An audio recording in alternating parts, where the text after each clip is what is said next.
welcome to today's episode. Now, I didn't post at all last week, Tuesday or Thursday. I was very busy, and I was able to tweet out that I wouldn't be posting to let you guys know. So that brings me to my first thing, Twitter page at Luke Talk Sports. If you're not already following it, follow that. You'll know if I'm posting, when I'm posting, what I'm posting about, any notes, and I live tweet some sporting events like playoff games, basketball games, anything that I'm watching. I will live tweet with it, and you can follow along, tweet back at me, have conversations about the game, so on and so forth. Anyway, I did tweet out today's topic would be the past weekend's games and then the Super Bowl, looking ahead to the Super Bowl. I also tweeted out that this video would be improv. There are no notes in front of me. The only notes that are in front of me are old notes that I don't look at. So I have no notes in front of me. Not going to look at anything the rest of the video. I'm just going to, just talk to you guys about what I saw this weekend, what I would have changed if I was the Jaguars, what I would have changed if I was the Vikings, and what I think about this upcoming Super Bowl of Tom Brady, Nick Foles, Patriots, Eagles. So the first game of the day, Jaguars at Patriots. I picked the Jaguars. And to be fully honest with you, I should have been right in that game. The Jaguars had that game in their hands, and they blew it. They had the ball with 55 seconds to go in the second quarter, and they had 75 yards to go. They only had to get 25, 35, 40 yards to get in the field goal range, and virtually put that game away if they kick a field goal there, get the ball back, and score on their next possession. They decided to take two knees, go to halftime, go into the second half, and they played soft in the second half. They were not the first half football team that we saw. They were not running the same offense they were running. They were just trying to kill the clock. They were trying to kill 2 quarters off. Doesn't make sense to me. I don't see how any team thinks they can kill off 2 quarters against the Patriots, but they just decided to start running the ball and throwing, stupid little passes, and they were not able to, do what they wanted to do and win and run the clock out.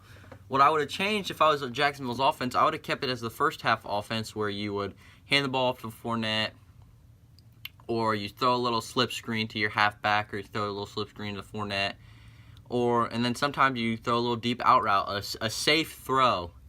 But in the second half, they were very conservative. All their throws were, they were fairly safe, because Blake Bortles, like I've been saying, isn't the answer for Jacksonville. I wouldn't be surprised if they went out and found a new quarterback. Anyway, you got to throw safe passes in the second half, which they did a lot of, and they didn't complete a lot of them. You got to, run the ball to the outside. Don't try and pound it on the inside, because the Patriots loaded the box. And, if you go back and watch any of the film, you'll see the box was loaded almost every sure run play. And I don't get why they went away from their little slip screens. You had the halfback or a fullback block, go out, catch a pass. They got like 10, 15 yards each time in the first half. Don't know why that changed.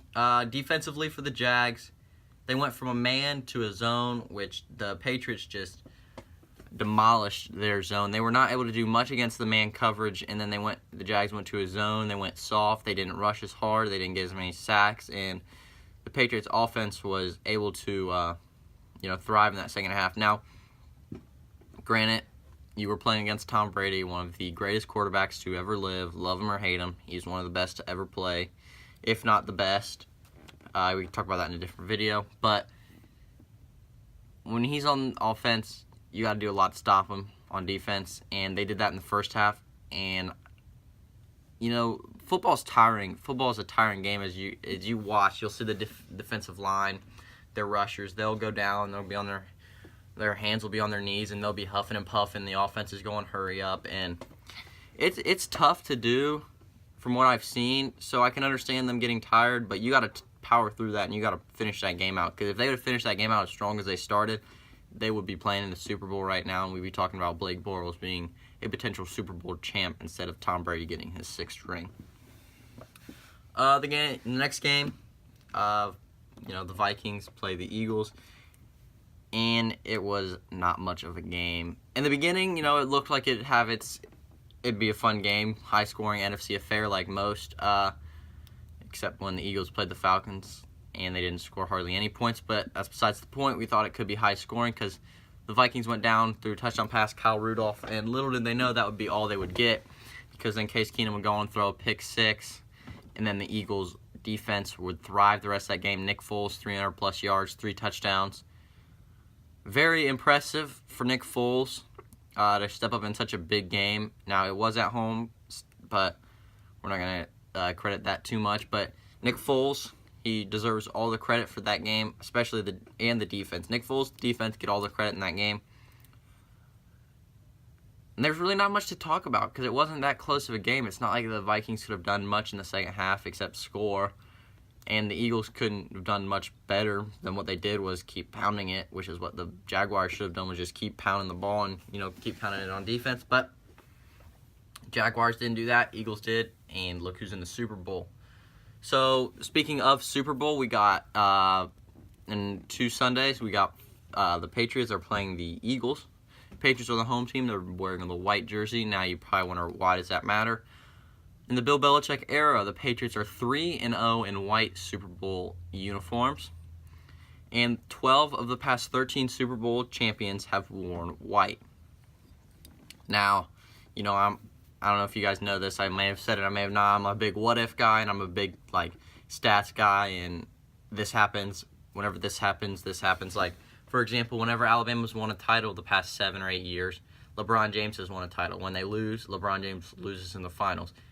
It's weird how it happens. It just happens like that, and I like that kind of stuff. So 12 out of 13 past Super Bowl champs have been wearing white. Now, does that mean the Patriots are going to win this Super Bowl just because of their jersey? No. Now, for my pick for the Super Bowl, I wanna say something. My picks this postseason in the AFC were all but spot on, except the Jacksonville pick. Now, I missed the Kansas City Titans pick, or Kansas City versus Tennessee pick, and then I switched my pick from Patriots beating the Jags, which I should have kept, but I switched it to the Jacksonville Jaguars. Now, my NFC side was atrocious. I had the Rams winning it all. I will admit I was wrong with that one. I had the Falcons beating the Eagles, was wrong on that one. I had the Saints beating the Vikings. I was wrong on that one. Should have been right on that one, but I was wrong. And then I had the Saints in the Super Bowl. Or I had the Rams in the Super Bowl, but after they lost, I had the Saints in the Super Bowl. That was wrong. I didn't give the Eagles any credit. I didn't think they would win a game, but they did. So credit to the Eagles destroying my NFC side, and credit to the Vikings for making it to the NFC Championship. But what I'm saying is most of my picks this year have been wrong. The pick I'm most proud of is Jacksonville beating Pittsburgh, when I said Fournette would have a good 100-plus game, two-plus touchdowns, and he would pound it on the Pittsburgh defense, which he did. So I was proud of that pick. Other than that, my picks haven't been that good. So what I'm saying is I believe that the Eagles are going to win this game. Now, I'm not going to pick the Eagles. I'm picking the Patriots to win the Super Bowl.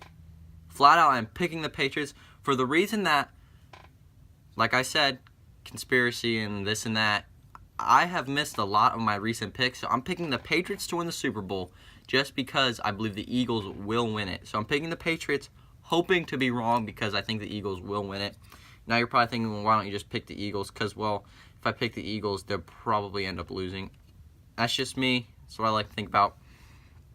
So Super Bowl, Tom Brady, Nick Foles. We got one of the better quarterbacks and one of, up-and-coming quarterback, kind of, in Nick Foles. But this is a chance for the Eagles to get their first Super Bowl.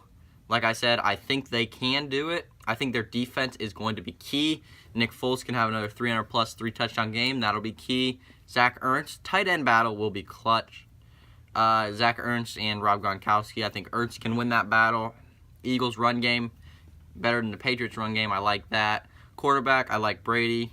Receivers, I like the Patriots receivers, Cooks. Aguilar, Jeffrey, but I like the Patriots receivers there. Patriots line, Eagles line, I'll take the Eagles defensive line, and I'll take the Patriots offensive line. So, like I said, picking the Patriots to win the Super Bowl, think the Eagles will do it, though, just because I want to be wrong here. Weird for me to say I want to be wrong, but I want to be wrong. But Patriots win the Super Bowl in my pick. Eagles will do it. So that wraps up today's episode.